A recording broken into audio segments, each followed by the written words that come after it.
welcome to the 297th episode of the Video Games podcast, where we talk about any game at all, including new stuff, old stuff, and anything in between. If we are playing it, we'll be talking about it. Today we are recording on August 15th, 2022. My name is Brad Galloway. I am the editor of GameCritics.com, and 50% of this here show with me is the man who's doing his own Sandman impression, Carlos Rodella. Oh, okay. I had to take that apart for a minute. Deconstruct it. Deconstructing. Left your breadcrumbs. Here we go. Yeah, I had a lot of weird dreams. There you go. He got there, folks. Hey. Yeah, man, I had some. I mean, they were really good, too. They're a mixture of weird and good. And I just was telling you before the podcast. And yeah, I think I'll sprinkle them throughout the show, like a Sandman, as it were. Little grains of dream sand throughout this episode. Yes. So look forward to that. Title. Grains of dream sand, maybe. Ooh, maybe grains of... I don't know. That sounds kind of weird, though. Grains of... It's hard to say. We'll see. We'll workshop it. Okay, we'll workshop it. That's just the placeholder for now. Got it. All right, folks. We are back. We are continuing to tweak this formula. We've gotten some more feedback from listeners. Thank you all very much. So I think based on the feedback we've gotten, most people were fine with the new, I guess, way of handling bits and bobs. As we used to have housekeeping in the beginning, we felt like maybe we were taking too long to get to the games content. We didn't want to do that. Didn't want to keep you waiting. And then we changed it up. So we got right into the games content and put all the extra stuff at the end. And then we got even more feedback saying, hey, we like a little bit of stuff at the end and maybe some at the back, but we still want stuff that's good in the middle. So, okay, I think we finally are going to land on a good system here. And also special thanks to John from Gaming in the Wild, who kind of put the final nail in this particular coffin for me. So I think that what we're going to do is we're going to reopen the house. We're going to keep on doing housekeeping, but it's only going to be games related. We're not going to go off on our wild tangents. We're not going to bring up TV or life stuff or anything like that. We're going to just do a couple bits and bobs of game stuff in the house. Then we will get to actual games content that you know and love. And then if you aren't sick of us by then, you want some more, you want to hear some of that special sauce, some of that weird stuff that we tangent on, we will do just one more thing at the end before we go, and then that will be our show. So game bits at the beginning, game juicy content in the middle, and then just rando stuff that we want to get off our chests at the end. What do you say, Carlos? Yeah, I'm ready to reopen the house. I'm sure it's dusty and dirty and smells. It's not too bad. If you remember, our house, virtual living space shared by you and I, divided in the middle with a strip of duct tape, was closed for fumigation, but these bugs are gone. So it's not too dusty. There might be some residual carcinogens, maybe a little bit of Agent Orange in the corners. We'll get it out of there. A little Lysol, no problem. So house is reopened. We're moving back in. And as I just said, slight change. It's going to be just game-related stuff here in the house, all the random stuff at the end of the show. So I don't really have anything. Oh, I got one thing. But why don't you go ahead first? And let's get some little game-related bits and bobs out of the way, or yours, if you will. Yeah, and you know how we normally go in and there's boxes, right? Yes, absolutely. So they're going to be game boxes. That's true. Little stacks of NES boxes. Stacks of NES boxes, Hard which copy. I'm going to use as a quick tangent, even though we're not supposed to do tangents, but it's game-related. Wow, we are starting strong by going off on a tangent. Now, I'm opening up some game boxes, and we're going to in a minute. But I did recently do a TikTok video about game boxes. Did you? Yeah, and I thought I'd tell you about this because I put it like Gen X, which is us. I believe you're Gen X too, right? I have no idea. 76? Is that Gen X? I think so. Yeah, I looked it up, and I know that we're both around the same age bracket. So then Gen Z is not the last one. There's actually Generation Alpha after that. But Gen Z... How does anybody keep track of all this stuff, man? I don't know. I Googled it. Somewhere? On Google. Anyways, the point is, I made a sketch about Gen X being like, do you remember when you look at the back of the box? And you remember this. We look at those little screenshots and try to figure out what the game is. That was all the information you had was 4 fucking screenshots and a paragraph. That's it. And then you were like, but it was fun. I like I said in the sketch, there's like a mystery to it. But then I said Gen Z people were like, what are you doing? Why don't you just download it? But then tons of Gen Z people commented, pretty much all of them. And they were like, no, we did this too. So if you Google Gen Z, whatever year that is, I guess PS1 was out or whatever, and so people still did that, I guess. Yeah, there was no real hardcore downloading on the PS1 era. I mean, right. PS2 maybe was where it started taking off, if memory serves, maybe. So again, I was wrong. So I apologize to everybody for that sketch. because I picked the wrong gens. I should have said Generation Alpha, which I guess is the last one of the newest one. I don't know if I've even heard of that one, dude. I just looked it up because I was like, what's after Gen Z? The point of the story is all these game boxes in here are really fun to look at because you and I remember doing that. And apparently, a bunch of people who are way younger than us also remember doing that. So it's not Yeah. lost on them. Okay, I got to do like a quick tangent. Have to. Tangent on my So tangent. tangent on your tangent, double tangent.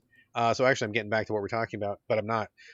So yeah, like I remember like going to Toys R Us, and you'd like go to the shelf where all the game things would be. Like the games weren't there. Yeah, The they were games in were a the different cage place. room. Yeah, they're in the cage room where the guy walked because everybody was a fucking thief and everybody would steal games, right? So they would put out these little flyers, and I remember looking at these like game boxes or these little game flyers that they would post on the wall, and like you said, it would be the cover art, and then you'd look on the back, 2-3 screenshots, and then just a paragraph, and just like the biggest gamble ever, right? Like is this game really as good as it looks? Yeah. And sometimes games are much better than they look, Like I remember thinking the original Mega Man, terrible cover art, like world renowned awful cover art. Yeah, for the one US. of my favorite games. Yeah, one of my favorite games on NES or whatever. Or like Draken, wonderful screenshots, really great promise, but like one of the worst games I've ever played. So that, but also just kind of the tangent being, I miss that feeling for movies. Looking at previews and trailers online is not the same thing as going into like a Hollywood Video or like your local video store, Sunset Video I used to have, and we would just look at like all the movies, right? Like just picking something up at random. Yeah. I feel like it's not a thing anymore. But I will say I was really fortunate when my wife and I were living at our last house. There was a video store nearby us in walking distance, dude. It was not VHS, but it was DVDs. But like we took our son there, and we would walk and we would go to the video store, and it was like this all new thing for him, right? He's like, why are we doing this? Why don't we just look online? No, man, you got to come to this store. Check it out. It's like a whole experience. He got into it, like walking the shelves, looking at boxes. We would get some ice cream store next door. We'd all be a thing out of it. Yeah. We got to do it a couple times. Sadly, it's gone now. Thanks COVID. But yeah, it was really cool. I think there definitely is something about picking up a game, picking up music, picking up a movie, and just looking at it and just kind of just considering it in person. Yeah, and books too. I mean, like books is the number absolutely. one way to Absolutely. read a few paragraphs or whatever, instead of like Amazon saying you can read 2 pages. Oh yeah, that we've Beat decided. Alton, Barnes and Noble back in the day, totally. Well, man, not for back sure. in the day. They're still around. Like I still go to it. I know of the one Barnes and Nobles that's near me, and I can go to it on the bus. So, and to your point about the movies, I think we talked about this in the show, and we're really going against our rules. I already. know. We just broke our own fucking rule. Sorry, it's okay. This is the first time. So is that I used to run a video store. I think I told you that. Maybe not. I used to work in a video store. Oh yeah, and I worked there, and then I was the manager. Nice. How far up the ladder you got? No, not at all. I was at the I was the bottom rung. I was that little rubber piece at the bottom of the ladder that stops it from sliding. I was that guy. It's still all the same experience. I mean, the manager / person who's running the cashier, pretty much the same thing. I just had to do a bunch of books and terrible stuff and fire people and hire people. Just extra bullshit work for you. It really was. But I did have my own cult section, and it was this experience like you talk about where you go in, and we had like popcorn and stuff, and we sold candy, and you'd go in, and like it felt like a thing that you're doing, picking out the candy you were going to get for when you go home, talking to people. There's a new idea, right? In person. And I don't think I ever talked to anybody. Well, you know what I mean? Like, when's the last time you would go in and be like, what's your recommendation? Or like, the employee for sure. Yeah, the employee, not randos, but like definitely like, hey man, what's new this week? What's good or whatever. Right. And I knew every of my customer. I knew every customer. Yeah, you would be good at that. I think you'd be great at that. I was. I mean, thank you, but I really wasn't. I really enjoyed it. You're like, you should try that. I'm like, I did for like 3 years. Thank you. Don't need your validation. I'm already good at it. I don't need your validation. I did shut you down, but I also say thank you. But no, it was really, really fun, and I just loved, people come in, I'm like, oh, hey, blah, blah, you're going to love this, blah, blah. Anyways, game boxes, let's open some. Yes, let's open some. Man, I got I got so many another stories, tangent but we're just gonna right save there, it. yeah. It's right on the tip of my tongue, but I'm gonna save it. Okay, let's get back down to business. Anybody wants to hear that tangent, you can email me and let me know you want that one particular story about movies in person. I'll share it with you, but we're gonna move on. Okay, so getting back to housekeeping. Do you have any other game bits, by the way? Let me just open. Related? Yeah, let me open a couple game boxes. Okay. One, these are just indie games you should check out. So they're indie game boxes, which they don't have, but I'm making one. So one's called the Outbound Ghost, which I've been seeing all over Twitter. The Outbound Ghost. Yep. Let me write this And down. so wishlist set on Steam. It looks like these both look the same actually, like cutout style, 2D, Paper Mario style. Is this really pixely, black and white? Nope, not at all. Okay, I'm thinking of a different one. Never mind. And it's like a little ghost, and it's an RPG, and it looks like Paper Mario. It's just, I want it. I want it immediately. The other one I really want is Flint Buckler Wakes the Sleepy Castle. What? Yep. And that's a two-person team. I think a two-person team. And it looks just like Paper Mario, very like cartoony looking. and its own style. It's just really beautiful too. Also an RPG. Wow. Yeah, both of those look really cool and weird. So check those out, indie games. And here's a third bonus indie game box, which you probably have heard of if you know games or on Twitter. Squirrel with a Gun. No, dude, I have not heard of this. Oh, there's a treat for you too. You can Wow, take that these are box great home. because I don't know anything about these, and I'm already laughing at these titles, dude. These are my boxes. I love game boxes. These are comedy boxes. I like these. So the trailer has like 11 million views. It's nuts, dude. It like blew up. I see what you did there. It's nuts. Oh, I didn't even plan on it. But So what the trailer shows is the squirrel picking up a gun. The whole shtick is that the squirrel can pick up different guns, and sometimes they're really difficult for it to hold. So and like with the recoil, like it flies around everywhere, and it's like a physics like fun thing. And then so you're a tiny, like a life-size squirrel with a real gun, and you fire it and like it shoots you like ragdolls you all over the place. Yeah, kind it of can. Although like the regular pistol, you could shoot and still be okay. Oh my! And then, God. anyways, he like just like holds up a guy, and the guy runs away and falls, and he takes his phone, and it's just the funniest thing in the world. Is it out now? Is it early access? Or No, not even close. But it's just, okay. Again, wish list all these people because that helps the developers big time. I have a lot of friends who are developers, and if you just wish list it, it seems like nothing for you. It's huge to them. It shows that it shows publishers or shows Steam that people are interested, and it helps them. So support them. Squirrel with a Gun. Again, it's on Twitter. I think like 11 million people. I gotta track this down. This sounds like exactly my son's jam. He likes that goat simulator kind of thing, the wonky screw around kind of game. It doesn't do a lot for me usually, but he loves those. Oh my God, he's gonna flip when I tell him about this. Okay, cool. Yeah. Thank you for bringing that to the show. Excellent. Anything else? No, that's it. I tidied up my boxes. There you go. All right, I just have one this week. I wanted to kind of circle back to Gig Apocalypse, which we talked about on the last episode. I believe you and I both played it, Carlos. Yep. If we recall, this was the 2D pixel-based, kind of like a clicker game almost, like an idle game a little bit, where you take one of 9 different kaiju monsters and you walk from left to right through cities, eating people, breaking buildings, shooting down helicopters, etc., etc. But it kind of like auto runs, and basically what you do is you kind of manage it. Like you manage the cooldowns of his different abilities. You trigger different abilities when it's time. You go back to home base and you kind of level them up and grind for experience. You and I both liked it, and I think our only problem with it was the same problem, was that it was controls. It was really flawed controls. I played it on Xbox. Where did you play it on? Yeah, I tried to play it on PlayStation. Okay, tried. Right. And it just was really bad. I mean, the UI was bad. There was no tutorial. Like the game itself, once you got into it, was fun, and I'm actually still playing it. Full disclosure, but the controls were just miserable. So what ended up happening, I don't know if you did or not. I know you mentioned you were thinking about going back and playing it on PC, where you could use a mouse. I went and bought it on Switch with my own cash, and I'm like, touchscreen seems like maybe the way to go. And you know what? There are still some issues because I think the UI is too small. There are definitely some problems with UI which I wish they would fix. A lot of really simple things that kind of make me scratch my head why they did that. But actually playing it with the touchscreen is like worlds different, dude. Because part of the problem was like you couldn't shoot through buildings on my Xbox build. When you use your finger, you can totally shoot through buildings and get enemies that are further down the field. It's just much faster to aim. It feels more natural. And just easy. I mean, it gets my finger tired because you're shooting like a lot in each level. So I kind of wish there was auto, hold down your finger for auto fire or something like that maybe. But I will say this is a good game. I think your instincts and my instincts were both on point because this is a good game. It just has a lot of control problems and UI problems. If they can go back and patch that out, I think it would be a winner on basically all platforms. But for now, I do like it 10,000 times more on the Switch because I'm actually using my finger.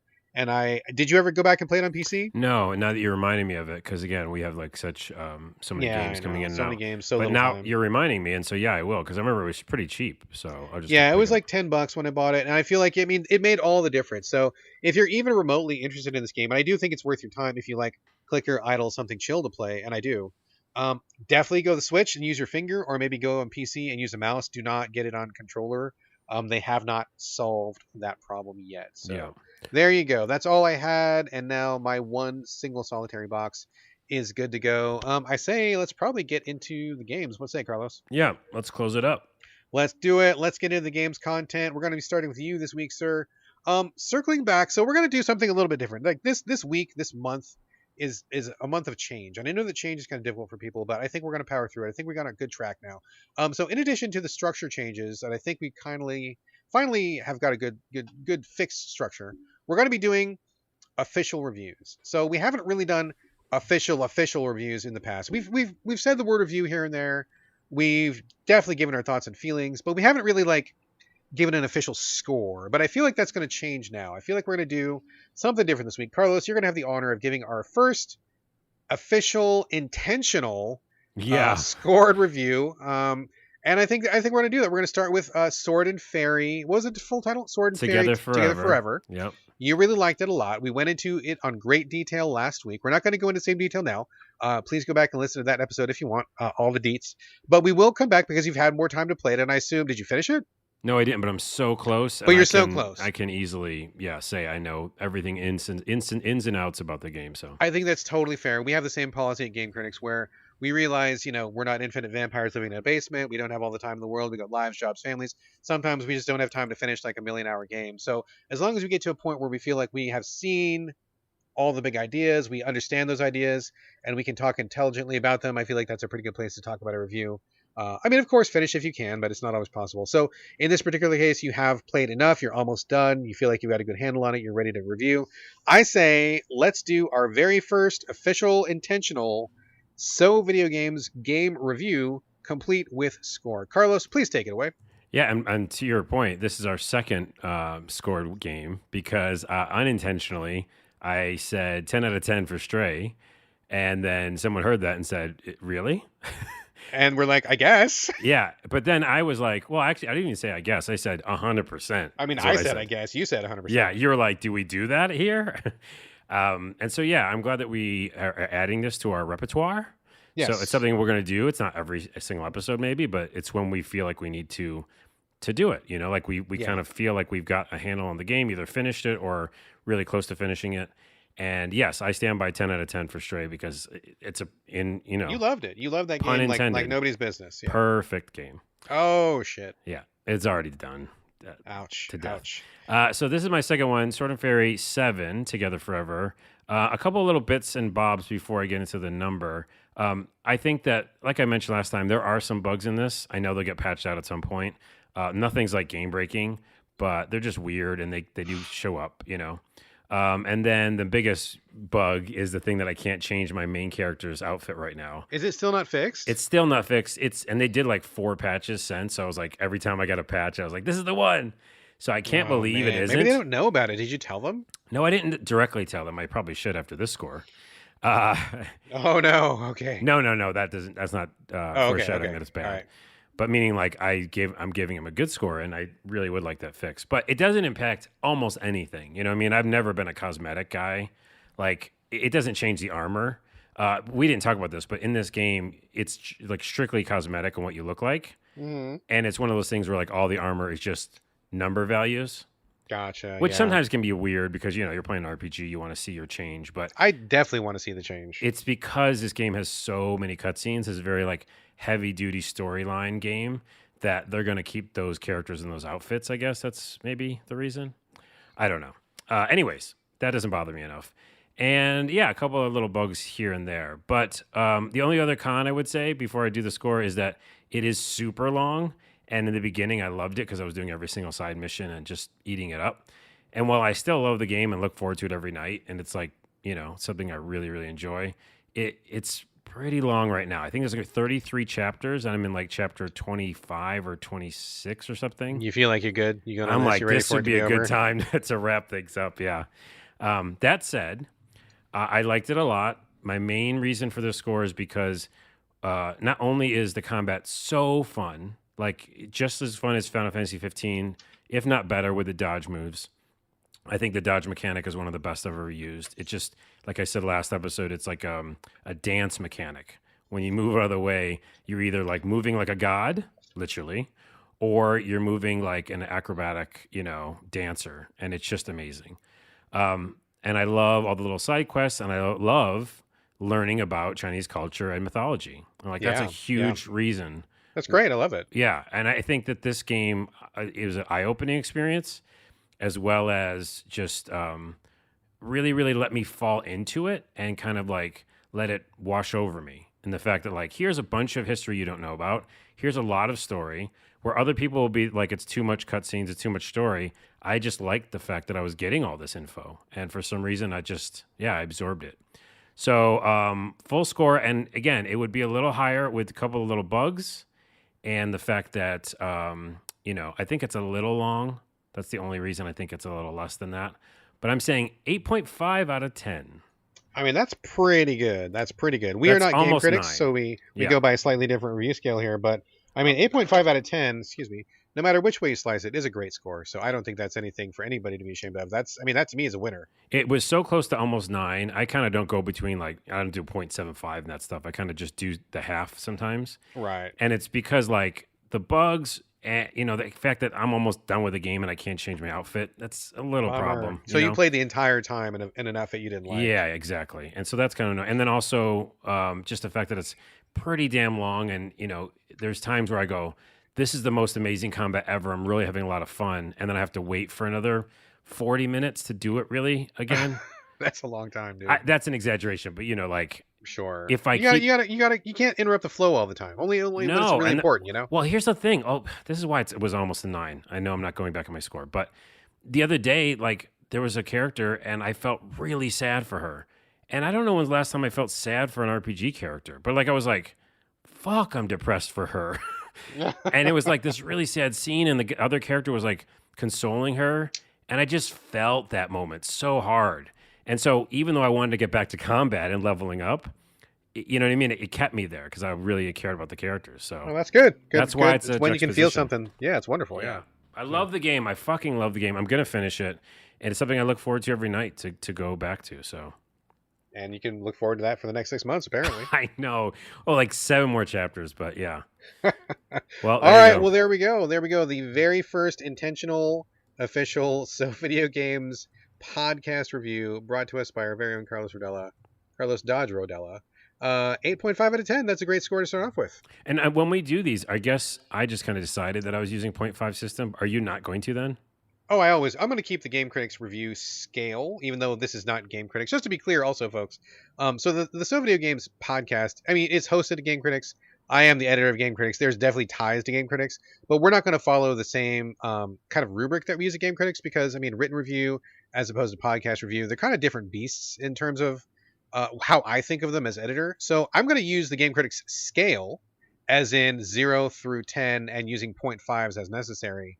But I may not hew to the same kind of standards that we hold for print reviews. But, right. 0.5 is, I'm totally fine with 0.5. But 0.5s are there. Okay, cool. Yeah. So we're on the same page. All right, well, there you go. That's the thing, and people should play it because it will definitely like open your eyes to a different culture and mythology, and that's the reason alone to play it. But yeah. Sounds great. All right, there we go. First official review, a winner. All right, let me talk for a little bit about Lord Winklebottom Investigates, which is a very funny title, which makes me giggle a little bit. I like this title very much. This is a 2D point-and-click game, classic point-and-click game. So you may know where I'm going with this. I already know. Yeah, it's all animals, and it's number one, a very funny title. It just made me just laugh. And when you see the screenshots of it, Lord Winklebottom is a giraffe, and his friend is oh gosh, I can't remember what kind of animal he is. He's another animal, and you go to like solve crimes. You're kind of like the Sherlock Holmes of the animal world, and so I'm like, yeah, that seems pretty neat. I kind of want to check that out. I do love a good point and click when it's done well. And I'm not saying this one is not done well, but it is very classic in some ways. So you start off, there's a lot of voice acting.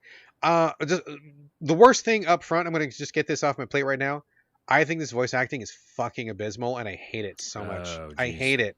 It's so bad that I turned it off. I couldn't even stand listening to it. And the voices were like, I don't know what Lord Winklebottom would sound like in real life, but I don't think he sounds like this. It didn't match to me. And it just sounded like a couple of British dudes kind of just doing a little vocal podcast that was not even like well produced. It was just like, hey, we're just kind of talking about this stuff. And there was no like delivery. There was no punctuation. There was no like artistry to it. Like they were just like these couple of mumbling British dudes. And it was just, it drove me so crazy. I hated it. And I can't remember the last time I turned voices off on a thing. So I don't know if these voices are like a friend of the developer. Apparently, this game is created by one person, which is, I mean, props for that, right? Like getting a game off the ground, getting it out of your head, making it real is amazing. So props to that. But it just the voice acting I made me angry, and I really disliked it. So that sucked. Um, Apart from that, I think the artwork is really cute. I think it's just visually very appealing. It looks kind of like a storybook or, some kind of cute children's book, but in a most positive way, like really appealing, colorful, simple shapes in a good way. Like it's all kind of like well rendered. I think it looks very adorable. I want to hug like everything in this game as long as they're not talking to me. Um, but as far as the gameplay goes, it was kind of disappointing because I didn't like the voice acting, and so there wasn't a lot of like funny stuff that was carrying it for me, right? Like I feel like in all the best point and clicks, or at least the humorous ones, I'm laughing along with it, and getting to the next joke is kind of a draw for me. And I love to get close to these characters and laugh with them, and like see clever things. And I'm not saying this game isn't clever, but like the script, I just felt like just was not working for me. Like it wasn't funny, it wasn't clever. Like there were some jokes, but like I felt like they were I feel like I'm being so mean in this review. I totally apologize. I feel like I'm being incredibly harsh on this review. I don't know this developer. I don't know these people. I don't want to hurt anybody's feelings, but I got to be honest. I just feel like the jokes, none of them landed for me, and it was just not funny to like listen to this game or to watch this game. And so what was left was the gameplay, and unfortunately, it sticks to the tropes of stuff that I really kind of don't care for. There was a lot of things to click, too many things to click, and each one had a little bit of text on it, and a lot of it was just nothing. Like it was just like flavor, and to me, I hate that stuff. It feels like a waste of my time. Some of the puzzles were like just like those dumb puzzles where it's like, oh, you need to get a thing, but it's over here, and in any normal world, you would just go do that thing, but you got to go through like 3 steps to get to it, and it was just like all these like, like moon logic kind of puzzles. They weren't like super super bad because I figured most of them out without an FAQ, which is great. Credit given for that, but they just were just not fun puzzles. Like they didn't feel like, oh, I figured it out. It felt more like, okay, well, I just randomly clicked all my items on this thing and then something worked. Like Yeah. I don't like those kind of puzzles. They don't feel rewarding, and they didn't feel fun to me. Like not the kind that I like. So I got through, I don't know, maybe a quarter of it, and I'm like, okay, I'm good. Like I'm good on this. If you like classic point and click, if you like that kind of gameplay, like your basic, checks all the boxes for the genre. I think it does what it does well, but I am just, full disclosure, I am not a person who enjoys the classic point and click. I like the modified ones, the new age ones, the comedy ones, the quickie ones. This is just like, it's very very cute. I feel like it's well done if you like the classic style, but for me it just was like nails on chalkboard, and not being able to hear the voices was just even worse. Like it was just reading these jokes and not getting any kind of like real emotional attachment to the characters. So it kind of was a miss for me, but I feel like I bet there's probably a good number of people out there who would really like this one. Maybe not the voices because those are terrible, but like I think the gameplay itself, if you like basic, and I don't mean that insultingly, just like standard, genre standard point and click, I think it does that very well. But I am not a customer for that. So I think there you go. anytime you ever see in the future a point and click adventure game that is traditional, you should run away. I mean, You should dude, Homer Simpson it back into the bushes and not even try. I agree, but the problem is, how do you know which ones are the? Because like it's like you're Sherlock Holmes and a giraffe. I'm like, okay, that might be pretty wacky, right? Yeah. This one might be. It might be comedy. Maybe it's like a bunch of like really fun animal jokes. I don't know. It's hard to say, right? You never know. And in fact, put a pin in that because we're going to come back to that at the end of this episode in a very satisfying way. But it's just, you never know, right? And I want to try them because like when I get something like a Nine Witches, or when I get something like what's that one on the Switch that I really like a lot? Trying to think. Oh my god, I can't believe I forgot his name. When you get like one of the new age comedy ones, like I love those ones. Like Yeah. they're just so good, right? Like when you get those, I'll look up that one is, but Well, you it's got based on the trailer, though. I mean, I guess if you look at the trailer and you get an idea of like the gameplay style, it feels like that's the stuff that you usually nope out on, like just clicking a bunch of things. You know what I mean? Yeah, I mean it's hard to tell though because sometimes I don't know. It's just like it could go either way, right? It could go either way. All right. Oh gosh, I don't know. Anyway, it was kind of a miss for me, and I really feel bad about that. But Dark Side Detective, that's what it was. Oh, right. Dark Side Detective, amazing game. Nine Witches, amazing game. Like when it hits, it's great, Yeah. and I want more of those. But they're so hard to make, and you never know when you're getting one of those. So I thought this was maybe. It's not, but if you like you want a good cutie point and click. I mean, it's not a bad game. It's just not for me. All right. So, all right, there's that. One more thing to talk about here: Super Bullet Break. This is on the Switch, 2D. I don't know. I'm not even sure really how to describe it. It's kind of like a roguelike. It's kind of like a deck builder. It reminds me a little bit, if you squint, of something like Slay the Spire, but it's also full of cutesy anime girls. Many of them look like they're over 18, which was great because I prefer Yeah. my anime girls to not look like they're 5. And then there's also kind of a gotcha element, GACHA, kind of like the a randomized collection element. Mm-hmm. So basically what happens is you start off this game. The writing in this game is actually pretty funny. There's a lot of it, too much of it, but what is there is actually pretty funny. You're playing these like one-offs of like video game spoof kind of stuff. And as you go through, you have to like quote unquote like debug broken games. And how you do that is by doing kind of like Slay the Spire gameplay. You get this deck that's assigned to you, and you go into these levels. You see the level laid out before you, like a little path, so you can choose where you want to go. Very much like Slay the Spire. You go to one level, it's a shop. You go to one level, it's like a life regain. You go to one level, it's a fight. You go to another level, it's like a super hard fight, and you can kind of choose your path as you go. So this is very, very common to the deck building kind of genre right now. This is very in vogue. You get your basic cards, and they all take the form of girls, and so they're all girls or monsters. There's a few monsters in there too, and they each have a different ability. So I'll say, okay, so I struggle to even talk about this because there's like a lot of stuff going on, and I want to encapsulate it all, but also I don't feel like any of it works, which is kind of like the other difficult part. For starters, this game has basically no tutorial, which I think is a big problem. I think if you played a lot of deck builders like I have, you can probably click into it pretty quickly, but there's a lot of stuff I had questions about at the beginning. I had to die a couple times to really figure out what's going on. I just do the tutorial, people. Just do the tutorial. It really was kind of frustrating. I will also say this game has a lot of UI issues. I feel like there's a lot of really important stuff that is not surfaced very well. Like a lot of stuff that I always want to know. How many attack points is somebody going to hit me for? How many life points do I have? How many shield points do I have? Stuff like that. It's like really tiny text, and it's not really in a place where I felt like my eye was going to it. And I feel like this game could take a lot of lessons from the best in the genre, where they surface that stuff exactly where you need to see it, because they know you need to see it all the time. It's stuff that you're always going to want to know. And it's more user friendly. I feel like they didn't really think their UI through. It's cute looking when you look at a screenshot. It's a very appealing looking game, and the art style is very good. But like when you're actually playing it, you realize, oh wait, none of this stuff is where I want it to be. It just doesn't flow the way, like your eye doesn't go over the screen the way it's supposed to be. So that's a problem. But the other problem is that it makes you think it's going to be a deck builder, but it's kind of not, and it's kind of in the same way of Slay the Spire. So if anybody is familiar with Slay the Spire, like one of the most seminal games in the deck building genre lately, you start off with a character. That character has their own predetermined deck. Okay, and then you start playing the game. You add cards that you win. You take away cards when you get a chance. That's totally fine, and that's exactly what they do here. But about this game, it feels like I should be doing more deck building on my own. There's a lot of cards in your deck. They all do different things. It seems like some of them are meant for combos, but you don't have the combo card, so you got to hopefully find it. Some of them do their own thing on their own, and it just doesn't feel like there's a lot of synergy in your deck to begin with. And, synergy is really what makes or breaks a great deck builder, whether you can get combos going or get cards that work together, or have cards that are flexible enough to be on their own or work together. That's really the best.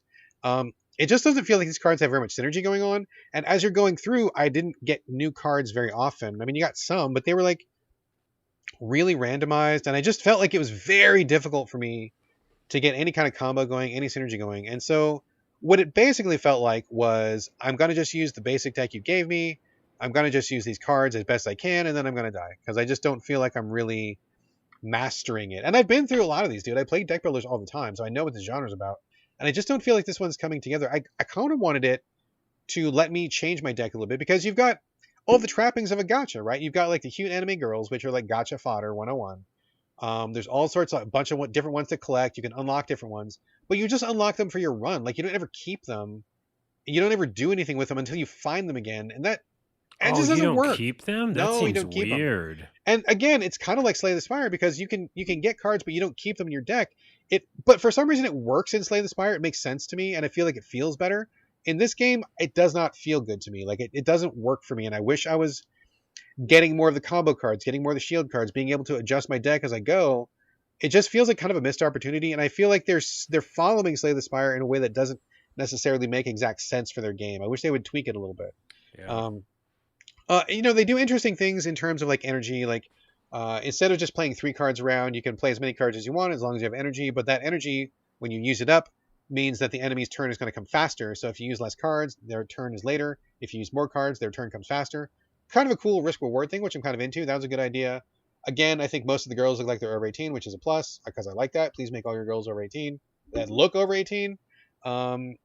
If this was a porno game, I think I would like it more. If there was like more like actual skin, I probably would stay in it longer. Real talk. And that's happening on the Switch, so it's not unheard of. But it's all pretty chaste. It's all pretty like straightforward. So it didn't even have the TNA factor to kind of keep me into it. It's just like I feel like it is so close to being a very cool game, but it doesn't quite get there, and the systems don't quite make sense, and there's not enough skin to really make me overlook the problems in the gameplay. Yeah. So it's kind of like a lose-lose-lose all the way around. But it's very cool looking. It's a neat idea. But I mean, like honestly, just to be absolutely brutal, if you're going to want to play a deck builder, there's like 5 or 10 I would probably recommend before you play this one, unless you're just absolutely in love with the anime girls. Well, it's frustrating because as I look at the pictures and see the video trailer, there's a lot of things that they're trying to do, or like almost too many things they're doing. It's a lot, yeah. It's like it's a video game, you know, or it's anime girls, it's a gacha game, it's a card game, and it's other things. It's a dungeon game. Like it seems like you're just basically fighting monsters, right? Yeah, yeah. But then, like you said, you can't collect things, or you can certain things, and the menus do look confusing. Even me, just looking at pictures, Yeah. like I'm confused. So it's one of those things where like it maybe could have been really cool. Yeah, I mean, real talk. Like if they made one change, like I bet people that would play this would agree with me. If they changed from you don't collect anything to you do collect the cards that you unlock and you keep those, absolutely, I would stay in and I would play this all the way into the end because it would give you like the ownership. You could unlock the girls that you like. You could build your combos in the deck. Doing that would make you get further in the game because you would have like your gameplay synergy happening. If they just did that one change, I feel like that would make this game go from almost good to like, oh my god, this is like really fun and cool. I might recommend it. But because they don't, I feel like they really missed a trick by trying to be Slay the Spire when they really should have been more of a gacha game. So Got it. anyway. Okay, Super Bullet Break and Lord Winklebottom Investigates. Hate to say it, but they were both not clicking for me this week. Carlos, let's go over to you for a preview of a game called Soulstice. I know literally nothing about this game whatsoever. Please educate me, good sir. Yeah, oh my goodness. I'm so excited. We got a code for this, I think a little while ago. We did, yeah, like a couple weeks ago. Yeah. Way ahead of embargo. Way ahead of embargo. I played the crap out of this actually. Really? Okay. Yeah, I'd forgotten that I played so much of it, and then I went back to just kind of hone on my skills a while ago. And yeah, this game is fucking cool, man. Like one of those games where like you don't expect anything. We always talk about this in the show. Expectations are nominal or none, right? And then if it's like even just kind of good, you're like, wow, this is pretty great. I mean, expectations can make or break an experience for sure. Yeah. So this one, unfortunately, because, I'm souled out, I heard the word Soulstice and I was like, oh no, here we go. Oh, I didn't even realize that. Where am I going to find my corpse after I die to pick up my stuff Where's and the my nearest embers bonfire? and fires? Yeah. But it's none of that shit. It's none of that good. shit at all. Oh, good. Yeah. So don't let that fool you. The name is just Soulstice. That's fine. I'm not really sure yet. I know the story pretty well, but I don't understand specifically why it's called that. But so the main story is you play as two sisters at the same time. Your main character is just a woman warrior with a big sword and another kind of huge hammery crossbowy thing. And then your other sister is a ghost that like lives on your back, kind of. Oh yeah, I'm looking at screenshots on Google. Yeah, it looks like there's a little ghost over your shoulder, maybe. Yeah, she's your sister. Okay. So they are both reborn as chimera. We won't get into it, but it's like a special type of being, essentially. Sure. And you're going to try to like vanquish evil. Blah blah blah. Basically, though, it's third person. Fixed camera for the most part. Oh, really? Right. Okay. Yeah. So think Near Automata when they would do like those platforming sections, but they would like switch camera angles. Yeah. Or the game we just played, which I remember the name of now, Anno Mutationem. Yes, exactly. Where you play and then like, oh, the camera just changed, but it makes sense, And it does the same thing. It's like the camera's always smart. Like it's never like you don't hate the camera, and you're running around doing like hack and slash action RPG stuff, right? You do level up. You and your sister level up separately, so you both have two different skill trees, and there's a lot of different crystals and things you collect. That's the only con is that there's like a bunch of different things to get, you know? Yeah. But they all do work, and you know, you stop in little areas and you can go to a shop and upgrade your stuff. So that's the kind of gameplay. But then every once in a while, when you get into huge combat sections where like a ton of people are coming at you, it lets you do the camera. Oh, which weird. I think Okay. is great. Because it helps because you need it in that particular moment, You right? need it in that moment. So basically, the arena area that you're fighting in now will let you do right analog. How do you know when it changes? Is there a signal, or does the camera just kind of just move a little bit? Or No, something? it doesn't do anything until you move it, because you know after the first time, because they tell you, like in a tutorial, unlike the other game you talked about. Gotcha. It's like, hey, when you're in the zone and you're fighting monsters, you can like change the camera if you want. By the way, excellent tutorial. Let's give it up for that too. Oh, good. Yay for tutorials. Every single time something new happened, it told me, it explained it, it made sense. I love that. Just tell me. Just tell me. Yeah. Just tell me. And I just really like this. The world building is so cool. It's basically like, I think there's multiple zones. I'm only in the first zone, but this huge like shipyard outside of a castle, and most of the people have died or become monsters, and so it's just you versus monsters that you find. But it's like just beautiful, like one of those things that are like dark and beautiful, kind of like Elden Ring. Yeah. You know, it's very much actually like Elden Ring, because there's like these huge things in the distance, and they look all like epic, but they're all dark and broken too. It's just so cool. The other mechanic that I really like is, even though it's, you know, there's lots of things to remember, your sister can do, now I'm playing with a controller on PC, your sister can do things where she turns a blue energy field on or a red one if you like hit the trigger buttons, right? Okay. So when you do the blue trigger, you can not only see special crystals, right, that you can like get, and you can only keep it on for so long though, like it burns out or something. So you can only keep it on. Like a cooldown sort of thing, or do you need to like? Yeah. Okay. It like freaks out. You don't want to keep it on too long. And then also, like when you're fighting monsters, certain spirits are only fightable with when you have that energy on. Oh, like they're in a different dimension or something. Yeah, they're in a different dimension, exactly. Okay. Gotcha. But then they do puzzle elements and platforming elements. So like, you know, like a platform will show up if you're using the blue shield thing. And so it's just, again, done perfectly. And I'm like, oh, they could have fucked that up. Like that's just a whole like mechanic they didn't probably even need. Nope, they did it, and it works really good, and it's fun. And yeah, this game. Oh, and here's the other thing they did really well in the combat. The sister has moves, but you don't. It's not turn based. So you just, when you see a prompt, like on my controller, it's B button. If I see the B button pop up by an enemy, I just hit it then, even while I'm still attacking, and she'll block something for me. Oh, that's cool. Like the little interrupting. I love when that happens. Yeah, like, and I don't like, know many games that prioritize it. do it like really well. Like, you know, you don't have to stop attacking. You know what I mean? You can like attack, combo. I'm in the middle of a combo, and instead of hitting my combo button, I just hit B real quick. Then I go back to the combo. Reminds me of like when you do like the Batman combat, like the Arkham combat when it's Arkham really combat. Yeah, totally. Yeah. So, and then they also do the thing where after you beat like sections, it gives you a scoring system. You know, like you got bronze or gold for like how fast you beat that little area. Kind of a Devil May Cry touch there. Devil May Cry touch, yeah. So this game has a lot of good things, all packed in one. It is a little overwhelming in the beginning because they're saying like, hey, you could do this, and there's more crystals, and there's other things. But now I'm in a good place where like, yeah, I just really like it. The art aesthetic is great.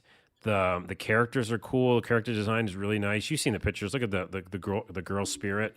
Yeah, it looks really nice. I'm looking at screenshots right now. It's great. And then you meet these other figures with these weird masks on, and they all look just beautifully designed. This is a surprise, man. A real big surprise. This and the other game that we'll talk about on the show called The Lamb are the only games I'm playing besides Sword of Fairy at Night. Like these are my 3 games. And, interesting. Really, Quick question. Really like it. I don't know if you can answer this or not. The game just recently came out of embargo for previews. I don't know off the top of my head when it's coming out, but the content that you're playing right now, is it a preview build or is it like the whole thing and you're just only telling us? I wouldn't know because I don't. I mean, I think in the actual build I have it is for preview, but at the same time, nothing's felt that way to me.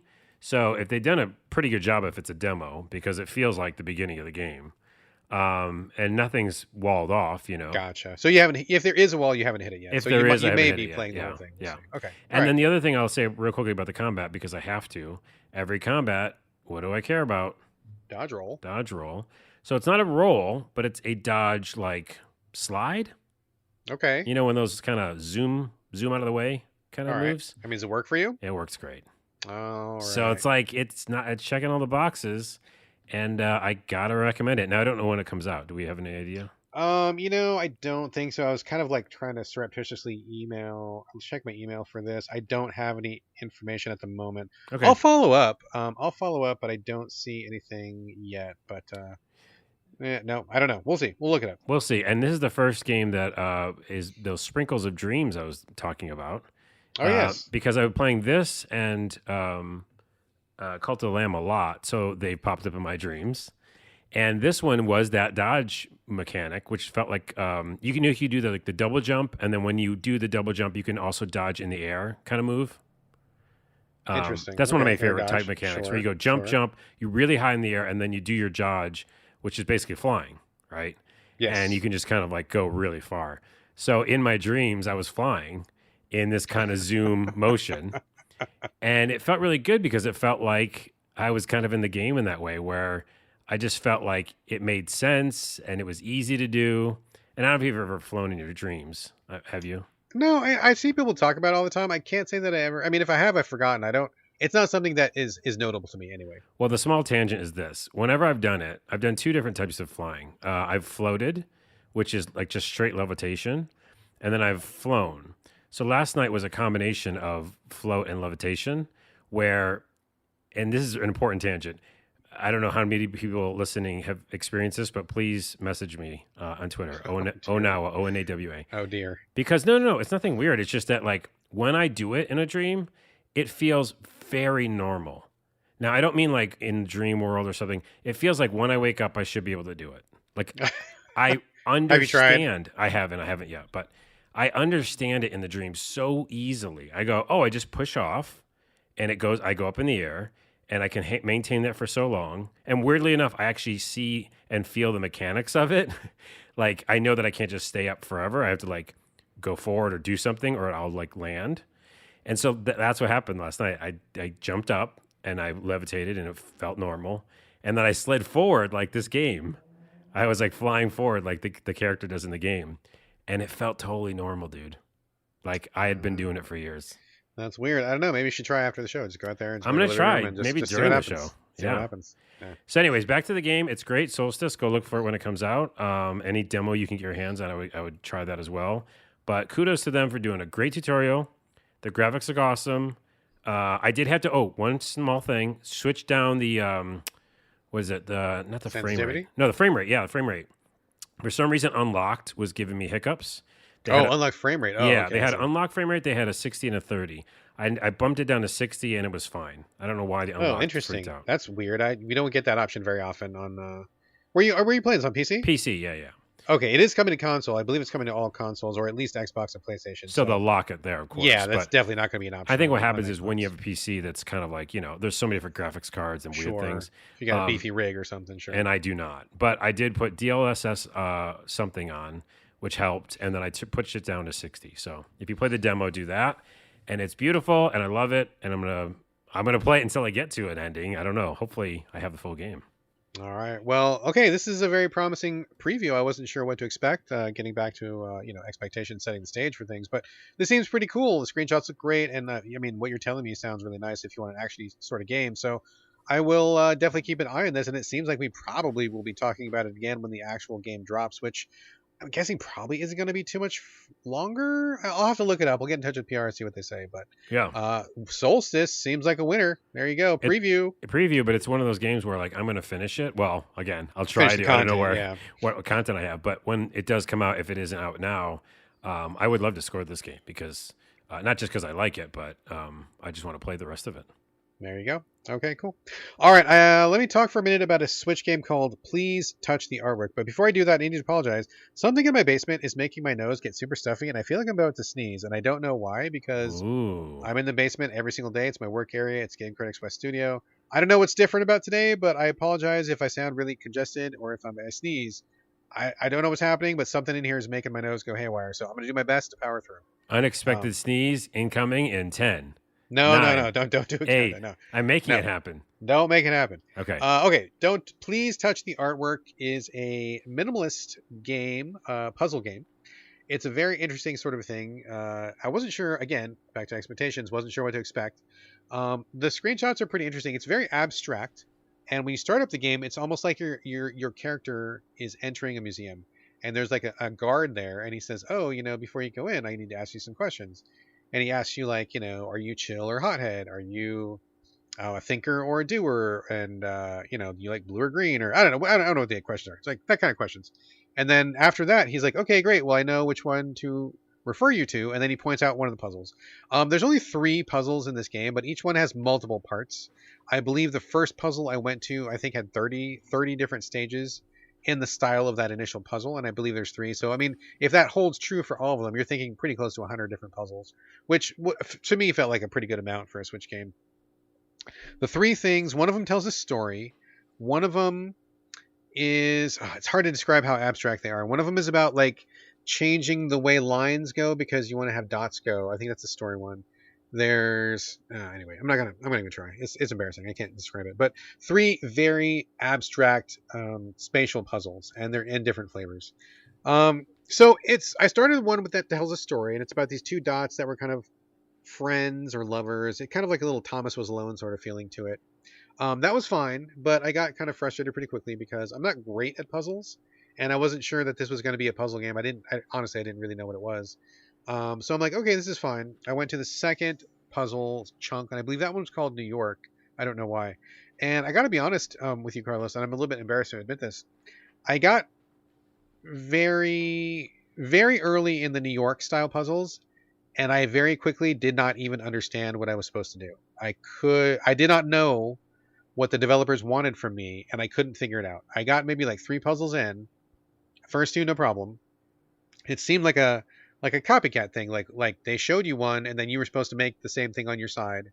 Move a line here, move a line there. Yeah, okay, got it, no problem.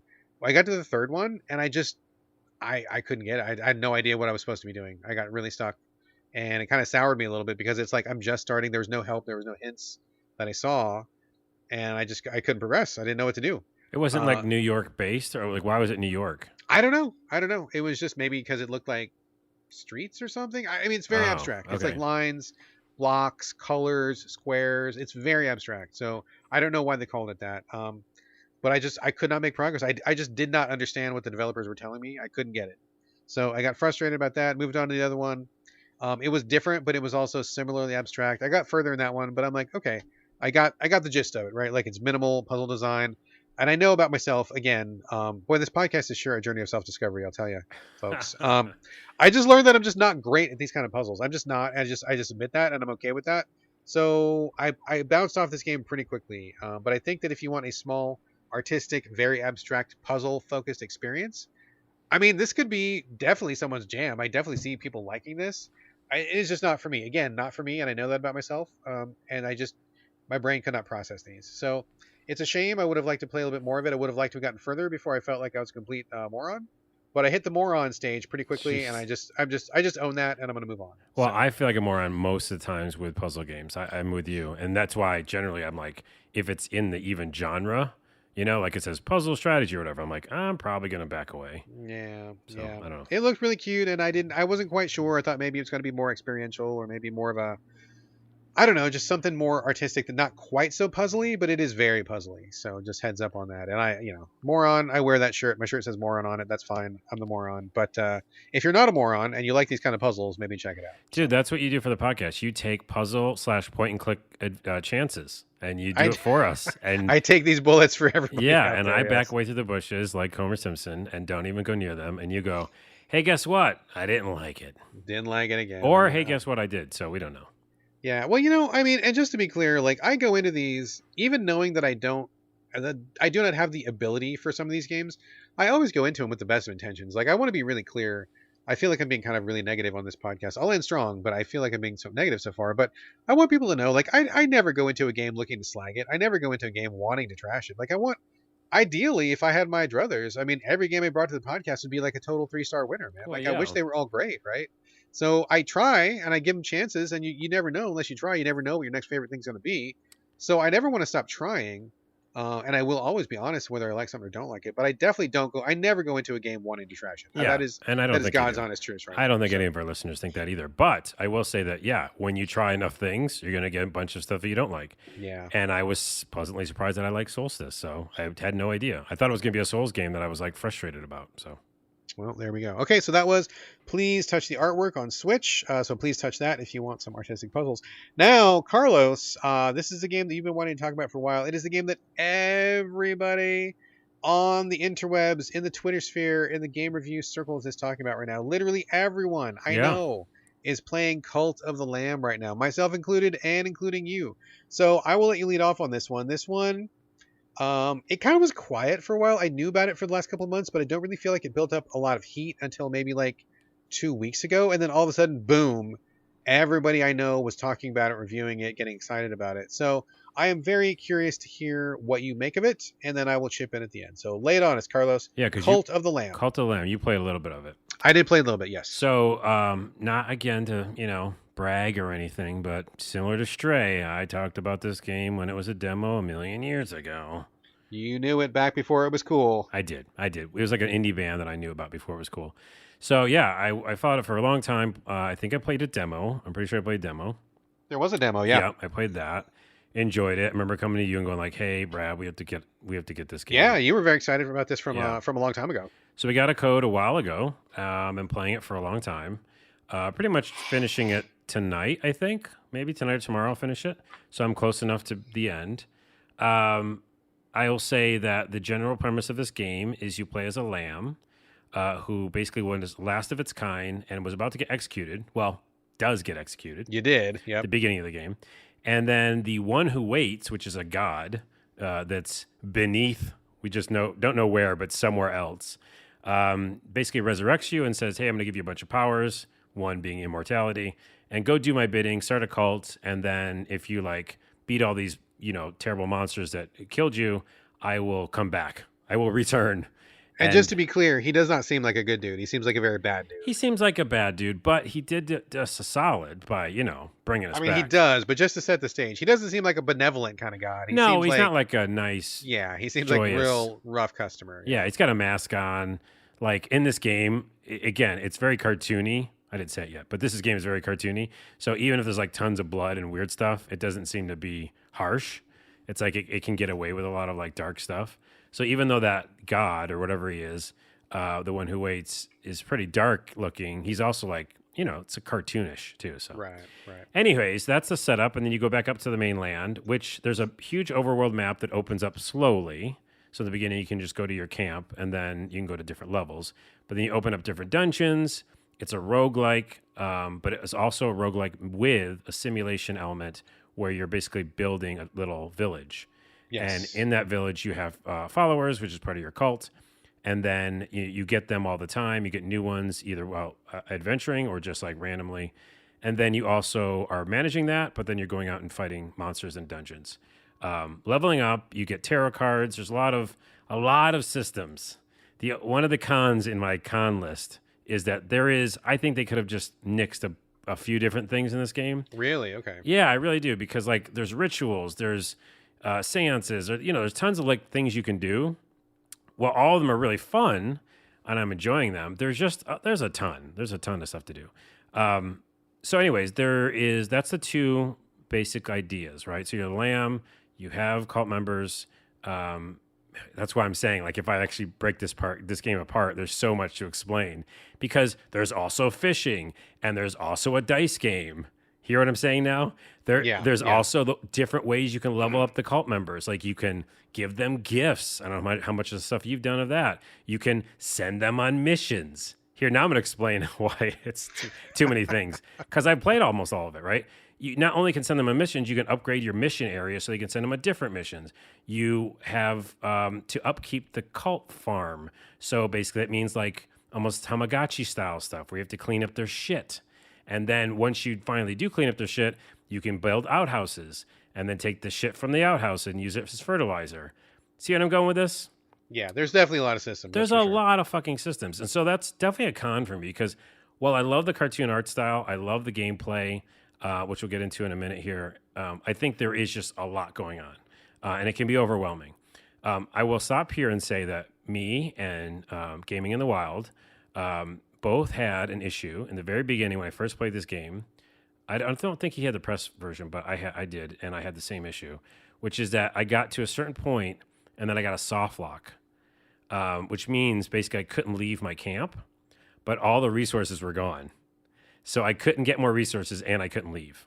What happened? You couldn't leave. You could. So in general, when you leave the camp, you just walk up to the top of the screen, and then it takes you to the combat area. Like it wouldn't let you leave Yeah. the camp area. Yeah, a wall showed up and said, "No, do this other thing," which was like a small like mission thing. And the mission thing was based on resources. So And you had no and resources I had in no your resources camp. to do them. So, but he had the same exact issue, and so hopefully they patched that by now. But yeah, in general though, I think I've set the stage where like the game is twofold. It is fighting monsters in the dungeons. It's coming back and doing the camp. It's actually almost like I would say 70% camp sometimes because there's so much stuff to do there. And if you don't want your followers to die or like get sick and stuff, you do have to upkeep a lot. Yeah. And then you jump back to the dungeons, these are 10-minute runs or like 6-minute runs, right? And just quickly, I'll talk on the combat and then I'll let you say a few things. Yeah. Is that the combat, for me, dodge roll is great. Like the dodge roll feels very responsive. The action itself, it's random. So basically you have weapons you can get and unlock, but then you get the random one in the beginning of the run, which I don't know about you, and you can say this here, but like I hated that. You hated that you got a new weapon every single time when you started a run? Yeah, because you could get the bad one. And if you don't know what the bad one is, it's the fucking gloves. Sure. The gloves are terrible because they basically, you have to swing 3 times for them to hit like full damage, which is not ideal in a situation where you're running for your life in each little zone. Sure. I just think that part was like, give me a few options, like make them random, but give me like 2 options. But the fact that I would get stuck on a whole run, and if you don't find a shop or something, then you're fucked. Like for that whole run, that part of it. Can you just bail on it and go back to town though? You can't bail at it until you beat it the first time, and then they give you the option to go back to town. You know what I mean? You have to do like a good run first.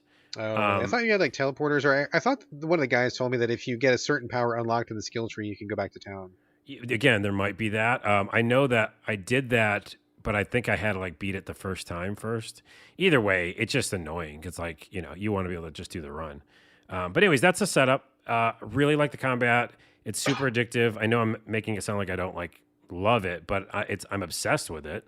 I just think that there's a lot of things going on that I get kind of confused sometimes because it's hard to figure out what you should focus on, if that makes sense. Yeah. I mean, I've done maybe a quarter of the game. I beat the first major boss, and I was spending a lot of time back at the camp. I mean, I think you're right. I didn't expect this. Because before playing this, I wasn't quite sure how it was going to shake down. I saw the screenshots, I saw the videos, but it's really kind of hard to put your finger on what it is. But then as soon as you play, you're like, oh, okay, I totally get it.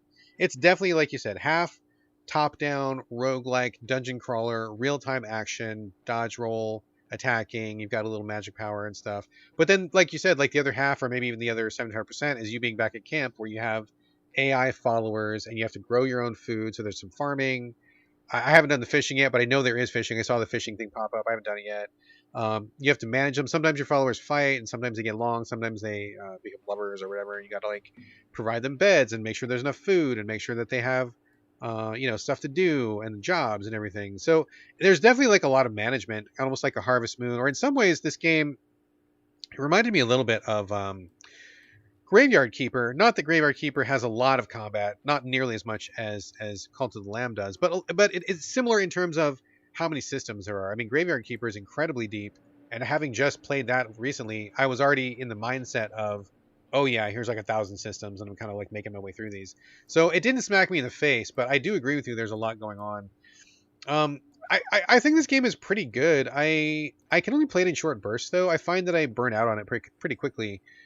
With the combat especially, but I feel like it's pretty good, and I do like the management parts. The only parts I guess I don't like, Well, I mean, I think I like most of it, but part of it for me is that you can't remap the buttons, and so I want my dodge button to be on a different button, and you can't. They give you Oh. 3 presets, and for whatever reason, my brain just does not accept that the dodge button is where it is, and I fuck it up all the time. And in that very basic experiential level, I keep hitting a wall because all I want is to remap the button. It's very simple. I want the ability to remap buttons in like every single fucking game that exists. And I believe that if we can put a man on the moon, we can put button remapping in games. So I need developers to do that because it's very important to me. So having that basic problem with it, that kind of is frustrating. Apart from that, I feel like it's going fine. I mean, I feel like it's going well. I do appreciate going to the combat, do some combat, come back. I did have a resource problem though. I don't know. It was not the same resource problem you had, but the completionist in me wanted to eliminate all rocks and trees from your camp area right off the bat, right? Yeah. I was gonna say, Do don't that. do that. Like, don't do that. Yeah. There's nothing that says don't do that. And in general, that's a great strategy in these kind of games. I did that in Graveyard Keeper, no problem. I had tons of resources, no worries. But then there does come a point where you can fuck yourself over because there's nothing there. I do think, I'm not confirmed, but I think that if, like, for example, if you chop down all the trees, like, you'll eventually get like a sapling or something. Like another tree will sprout up after a while. And big trees too, just to clear that point up. Yeah, okay, it does. But it takes a while sometimes, so you can be in that dead zone of like nothing's there. You can be in the dead zone. Yeah. There are also quote unquote like mines. I believe there's a rock mine and a wood mine where if you advance your skill tree far enough, you can do the mine, and then there's always that resource available. So you can send a person to go do that, which is great. But I feel like that should open up a little bit sooner because I did get myself in that dead zone pretty early on, and I'm like, what's going on? And I had to actually go back into the dungeon just like on a wood run, which exactly. You know, kind of dumb to do that. It feels like it's kind of not a great reason to go do a run is to get more wood because it's like a really super basic resource. Can I put an asterisk in that real quick? Yeah. So the other thing that I don't like about that with the resources is that you can build those wood and rock mines. Yeah. Guess what? What? They go away. They do? Doesn't make any sense. That's dumb. This is one of my cons is the resources in this game. Like, I will tell you something at the end of this review. Well, not review. The end of this preview. Not a review. Totally just talking about this game, just like two dudes. Yeah. But is that I like about it. But right now, you know, that thing that you do, it seems unattainable in the beginning. You finally build those two things. They have a time period or something, and all of a sudden they just blow up. And I'm that's dumb. That is no reason for that. I do not like that at all. I'm now sad that you told me that because I didn't know that. That's fine. They last a while. I mean, I struggle because I feel like we're talking very negatively about this game, and yet I do feel like it's really fun. I'm having a lot of fun with it. I plan to go back and play it as soon as we get done off the podcast here. I think it's good. I think it's really good, and we've kind of danced around it, right? This game has a lot of like satanic and demonic imagery. Like there's a lot of like blood coming out of the eyes, pentagrams all over the place. Elder demons, skulls, blood. You're sacrificing people. You're doing a lot of like satanic cult shit. You're doing some dark shit to your followers. Exactly. You can sacrifice them for power. You can kill one of them to resurrect you when you die in a dungeon. So like we're kind of like skirting around it, but like, this is a very, even though it's cartoony, very dark, very satanic, very like black, you know, kind of black magic sort of shit going on, which is fine for me. I don't say that as a con. I'm totally fine with that. Just know that going into it, like it is actually surprisingly dark in some places, and if you are a little bit sensitive to that, it definitely is like they play cult pretty hard in this game. Well, let me also say to that, because people hearing what you just said might run away if they are anti like satanic. It's not satanic. Yeah. That's a difference. There's a difference there. These are like weird made up characters. Sure. Right? There's no devil in this. Because I played a game where I mean, like the pentagram and like the blood sacrifice. I know. mean, a lot they're of the same very rituals. Commonality. But like I'm playing Hell Pie, and that's like doing work for Satan. Like that's an actual thing, right? Sure. And like if you, I don't know, are coming from a Christian household and the mom would freak out, she'd probably freak out at Cult Lamb either way. But it isn't about like servicing like a devil. It's like this one who waits, and we don't know what the end of the story is going to be. You know, so, not Satan specifically, but like the same kind of like devil worshipy, demon summoning, blood, candles, pentagram, skulls, that whole thing. So yeah, exactly. So I feel like we're kind of just kind of dogging on this game, but actually I think this is a really good game, and I'm having a lot of fun. I'm really enjoying it. So I don't know how we got on this kind of negative track, but I do think the combat is good. I wish I could remap the dodge, but you know, other than that, I think the combat is pretty good. Really quick. I appreciate the brevity of it. I like the systems. It's not too overwhelming for me, and so far, other than the logjam with the lack of logs. That was my real only problem. Now that I know about it, I'm kind of being more careful.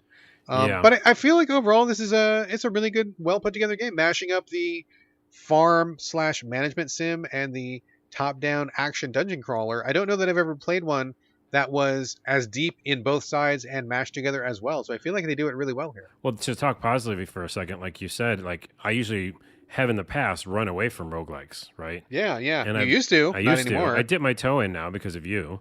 But most of the time, I still can be like, oh, here's the part where I'm going to be screwed, and I might just nope out. But it's you don't think of that in this game. Like even though that's a part of it, it's because it has a sim element, because it's cutesy characters. And oh, by the way, there's a lot of funny dialogue too. Like Yeah, there is. You meet there like is. characters as you open up the map, which we kind of talked about. You literally open up whole other sections, right? And Yeah, in those yeah. sections, not you're getting resources, but you're also doing like missions for people. Like we didn't talk about that. There's all these side missions you could do, and there's stores and different stuff. So it's a lot of fun world building that isn't just devil stuff. There's like cutesy RPG kind of Yeah, characters. exactly. Sure. And I just went and got like a bunch of mushrooms to the mushroom guy because that was a thing.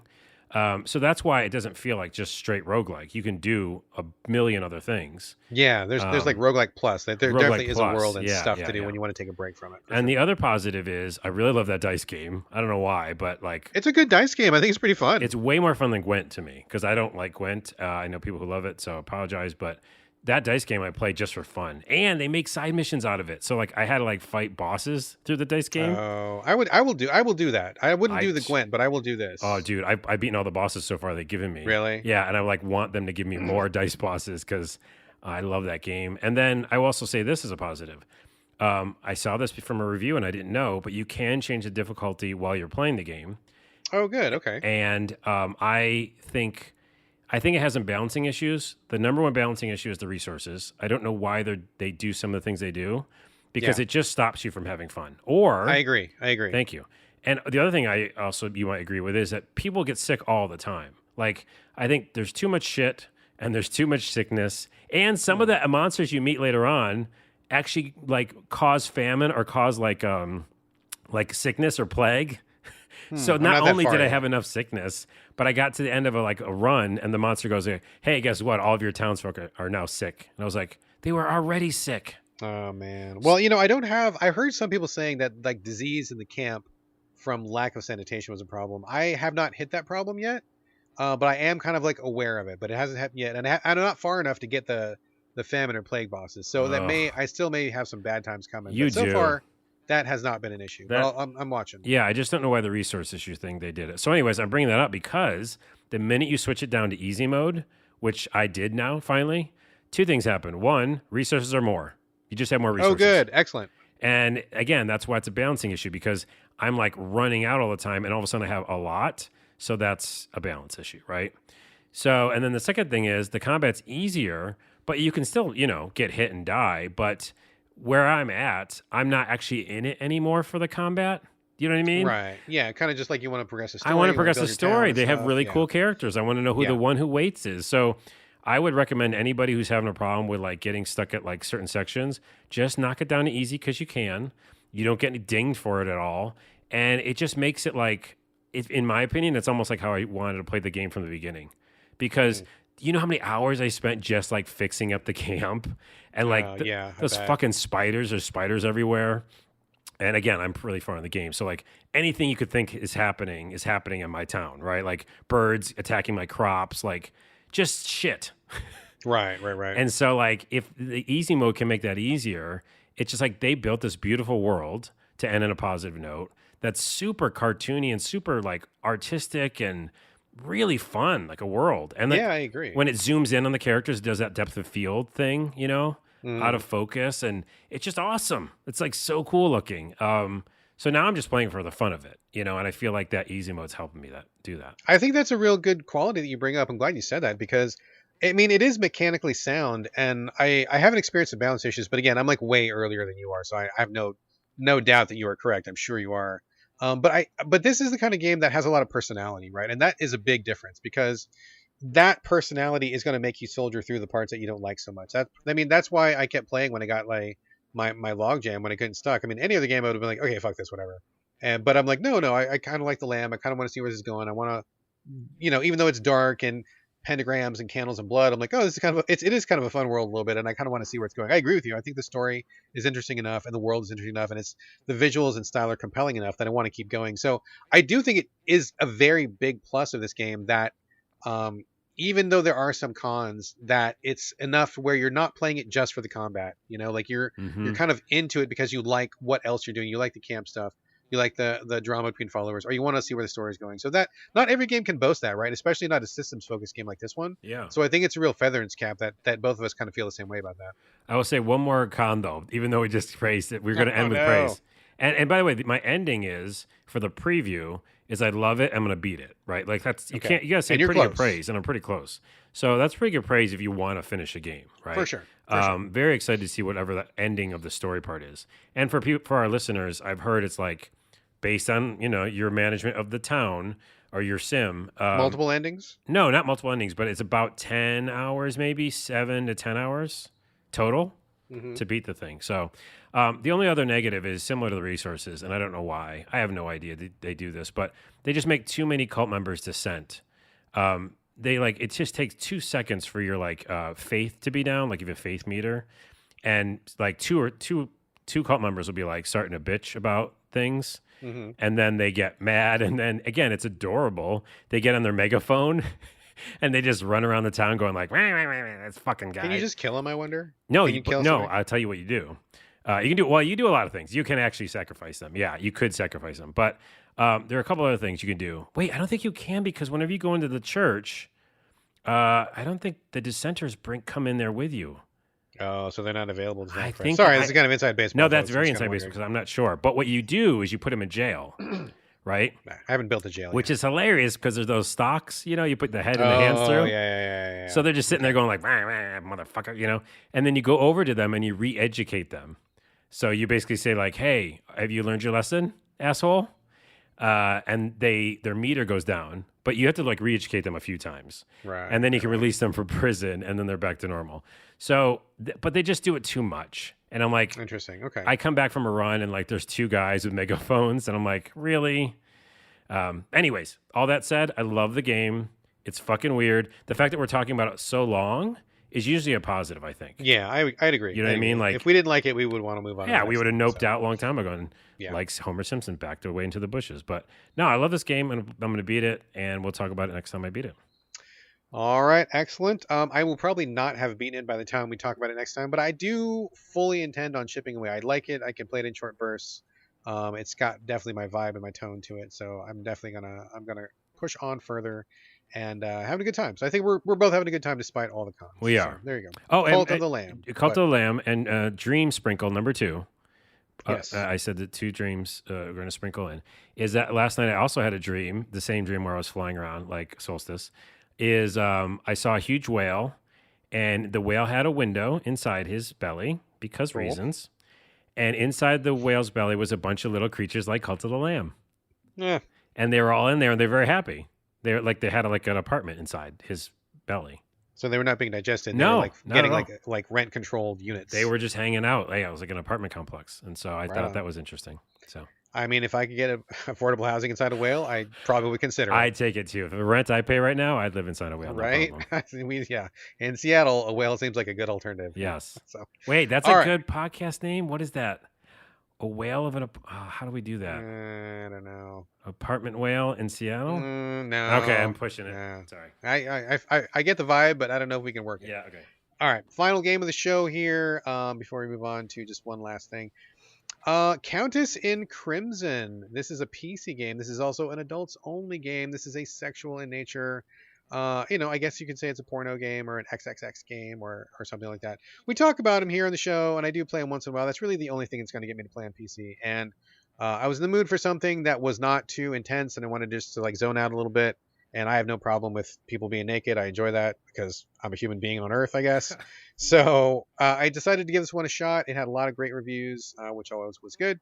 And I got to say, this is a winner. It is a good one. There's a lot of real bad porno games out there, let me tell you, that are not worth the money. But boy, this one is a winner so far. Basically, this is a point and click. And this kind of circles back to what we talked about with Lord Winklebottom earlier.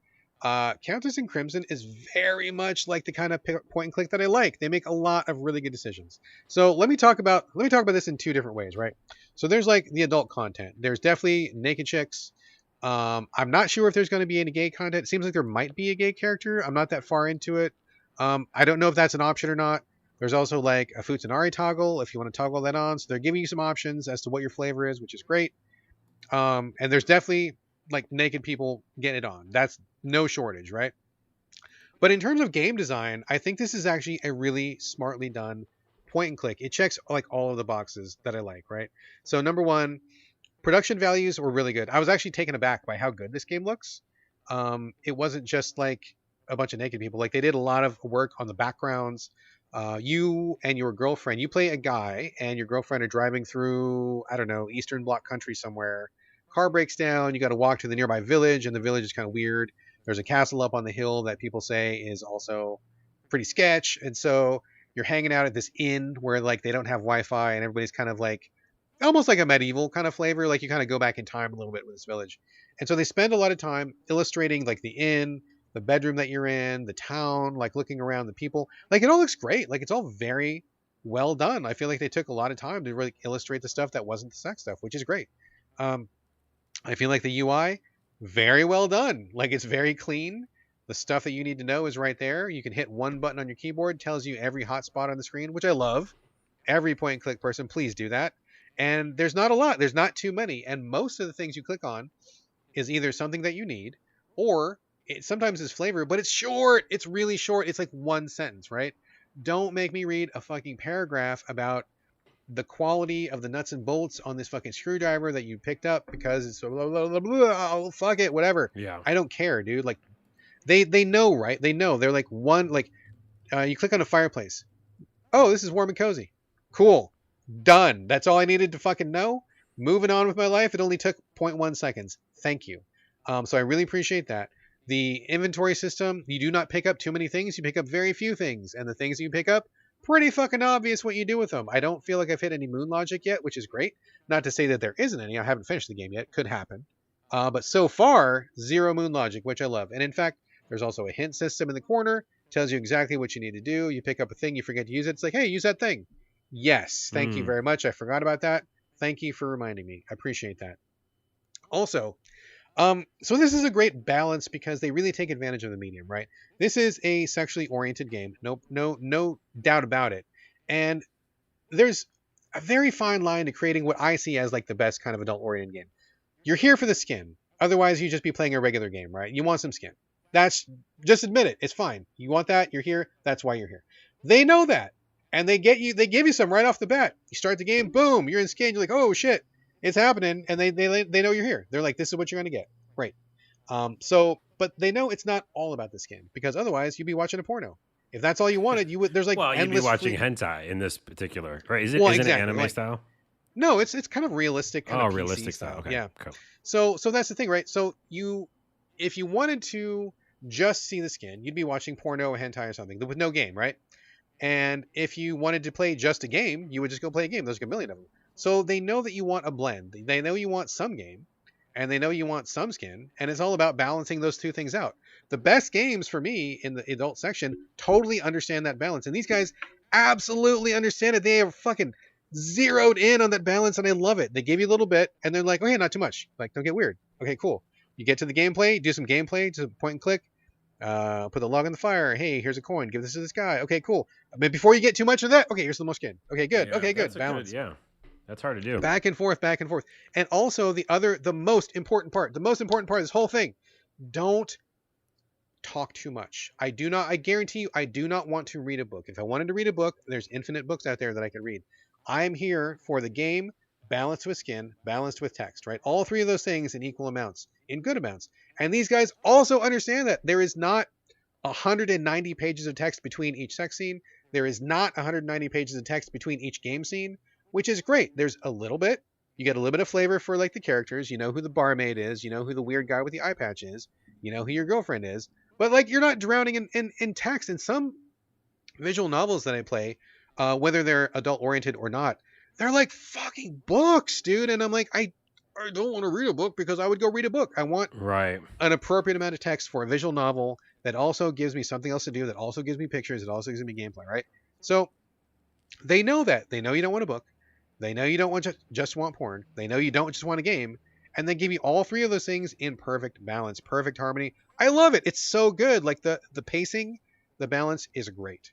So I'm very happy about that. I feel like everything about this game is really well done overall. Great graphics, great UI, great pacing. It's not super funny so far. I mean, there's a chuckle here and there, but I wouldn't say it's a comedy game. I think it's more of like a creepy, weird, and people are going to be fucking pretty soon, but it's also kind of creepy and weird, but not scary, but kind of just like an adventure sort of a thing. It's not super funny, also not horror, but I feel like it strikes a pretty good balance for what it is.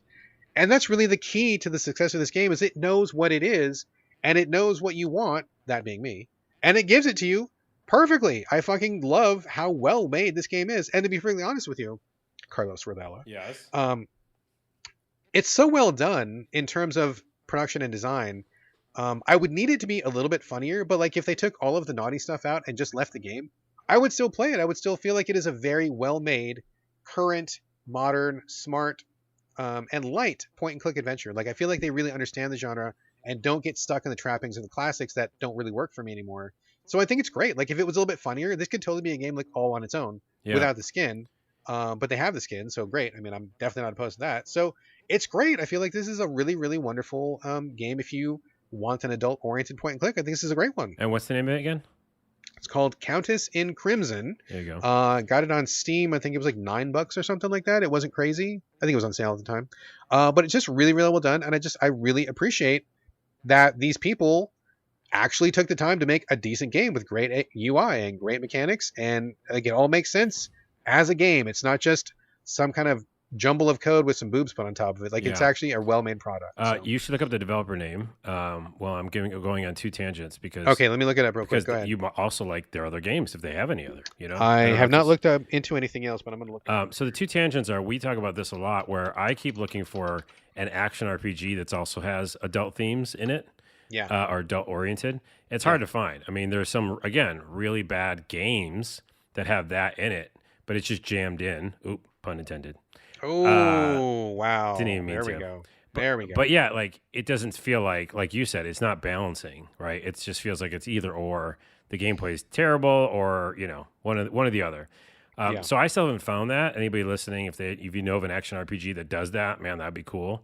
But kind of to my final tangent point is, I think The Witcher did this well. Sometimes Dragon Age.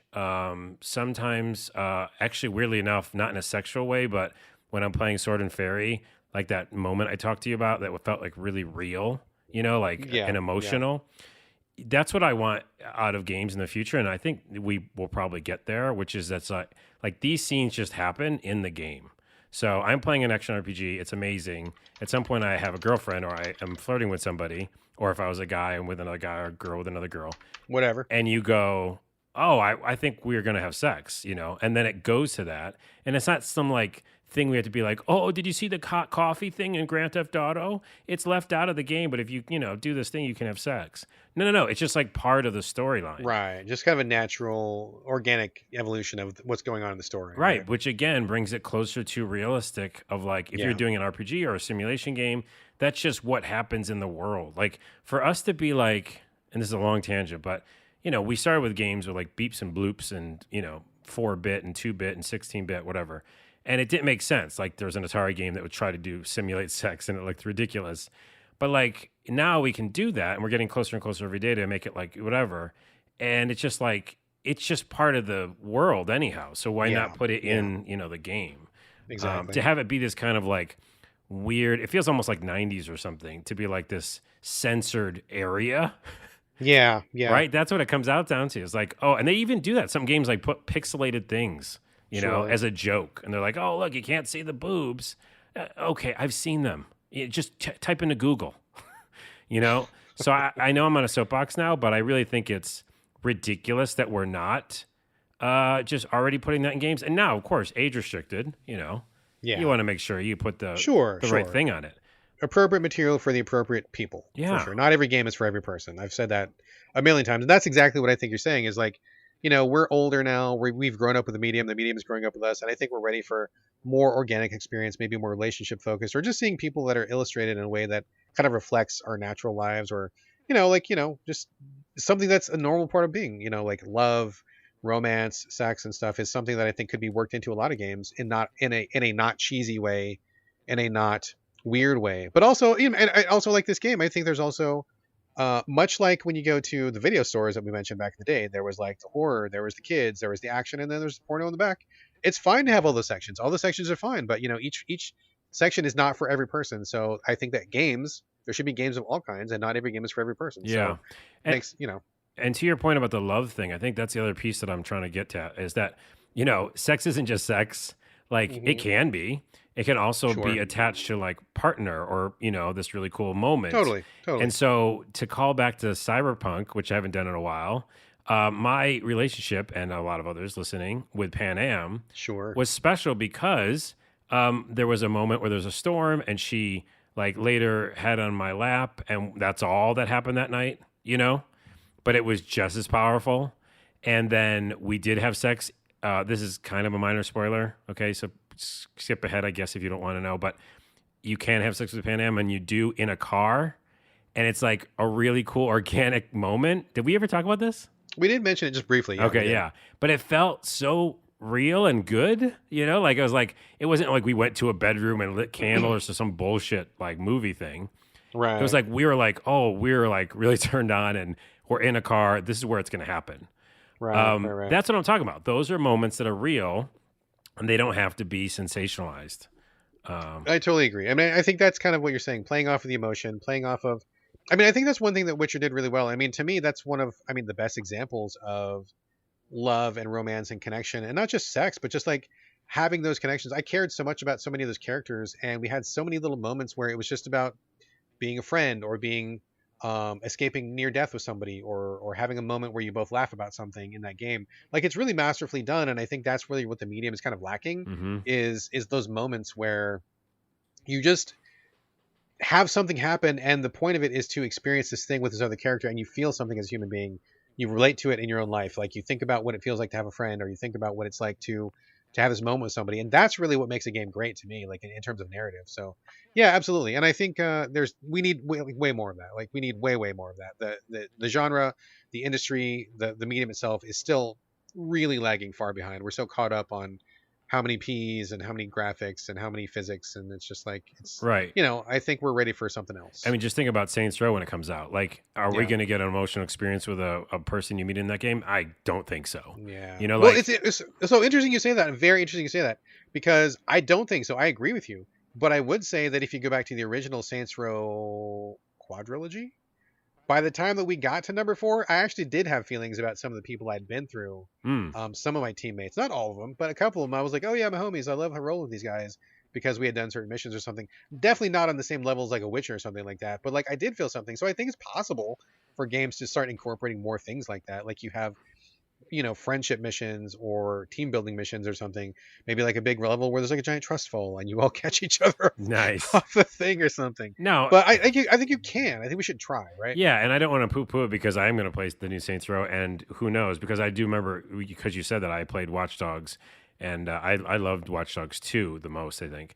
And in that one, yeah, you have a little group of like revolutionary guys and girls, and Yeah, your team, sure. your team, and I felt pretty connected to them. So, yeah, I think it can happen. But what a fun tangent off an adult game. Exactly, I like this. Exactly. Well, circling back, definitely a big thumbs up for me to Countess and Crimson. I think it's great. I will probably give it an official review once I finish. But it's on PC, and playing PC games is really difficult for me for a number of reasons. So I'm not really pouring as much time into it as I would like to. Also, really quickly, I neglected to mention there's like personality meters. There's like whole different choices, story-based choices you can do. There's also, the game tells you up front there's 4 different endings, tells you exactly how to get them, which I appreciate. This game just feels like it respects me, and I I love games that respect me, and not even in a sexual way, but just like in a, hey, thank you for playing our game. We're going to make this real transparent to you, and you can do whatever you like to get the best experience out of it. I like that. Yeah. I like games that I feel like respect me. So Countess and Crimson, I'm digging it. I'm probably going to finish it. I'll probably come back with an official scored review at some point in the future. But for right now, definitely a winner. Check it out. Check it out. Gotta just like That's my new catchspace for this podcast. check it out. All right, folks, that is the end of our games content. Before we go, quick shout out to 96 Lions and Sentient Plus for retweeting the show last week. Really appreciate it. Thank you so much for helping us spread the gospel of this show. Thank you, thank you. Also, we just have a couple of things before we go here. Carlos, anything before we go? I don't really have much this episode. The only thing I was going to say before we go is we're at 297 or 298. Which episode are we on right now? We are on 297. We're close to 300. We're almost to 300 episodes. That means we should probably do something and not just say we're going to do something, but like we should do something special. I mean, like what? I don't know yet. That's why I'm bringing it up. I mean, if anybody listening has ideas, let me know. But my criteria are it's got to be easy. And number two, take no effort. So anything that we can do that's easy and takes no effort, I'm in. I have an idea that takes a little effort, and I'll tell you off the podcast. All right, you can tell me off the podcast. The only thing I had to go before we go, I watched a comedy special recently. And my wife and I love to watch stand up. We used to go to clubs and stuff, stand up clubs back in the day before we had a kid. I don't know if I ever mentioned that before, but we're pretty big stand up fans. We don't talk about it a lot, but we are. And we just watched a new special on Netflix from Taylor Tomlinson. Do you know her? Yeah, I've been following her for a while. I love it. Yeah, she's great. I had never seen her before. This was the first special. It's called Look at You on Netflix, brand new this year. And it was interesting because I wasn't sure that I was going to click with her when we watched the preview, like the little clip.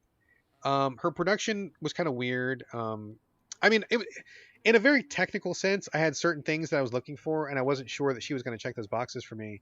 It's not just about, for me, is somebody funny? I mean, are they funny? Yes, but also, how do they do their delivery? What's their timing like? What's their joke structure like? How do they do their callbacks? Like, I think about all these different things in my head. I really kind of like dissect comedy for a lot of reasons, and one of those reasons being that my first child has like a sense of humor that does not click with my sense of humor at all. We really struggled as between parent and child. They did not think anything that I said was funny, and I didn't think that anything they said was funny. And that's kind of funny in and of itself, but actually it's really painful. It's really awful. Oh. There's a lot of hurt feelings, and people get upset, and you say something's a joke and it's not taken as a joke, or you don't laugh at something and they get hurt because you're not laughing. It's really difficult. It's really difficult if you don't have the ability to laugh with your child in that way. And so we spent a lot of time with my first child. I have two, in case anybody doesn't know, I have two. With my first child, like watching stand up, getting joke books, talking about why jokes work, trying to understand why jokes work, so that we can kind of work through this and get to like a common ground where we could understand each other, where I could crack a joke and they wouldn't feel like it was at their expense, or they could say something that they would intentionally craft to be funny, and then I would perceive it as being funny rather than just being some weird thing that my kid said. If you can't laugh with your kids, it's really tough. And I don't like that feeling at all. Luckily, my second child is funny as fuck. He is so funny, clicked, sense of humor. We get each other's jokes. We do wordplay. It's really, really good. But my point being, I started to get really into like the structure of joke telling, the structure of comedy. Like, it's like a science, right? It's not just about being funny. Like, you have to work at being funny, as I'm sure you well know, Carlos. I mean, this is probably very near and dear to your heart. I'm probably preaching to the choir here. Yeah, it's work. So as I'm watching Taylor Tomlinson, I wasn't really convinced by her trailer, but the wife was like, "Oh, let's give it a shot." I'm like, "Yeah, okay, whatever, fine, we'll roll the dice." And I didn't click with her at first, but I got to say, by the time it was done, I was like, "Oh yeah, she's like really fucking good." Like, I really liked her structure. I liked her timing. I liked her callbacks.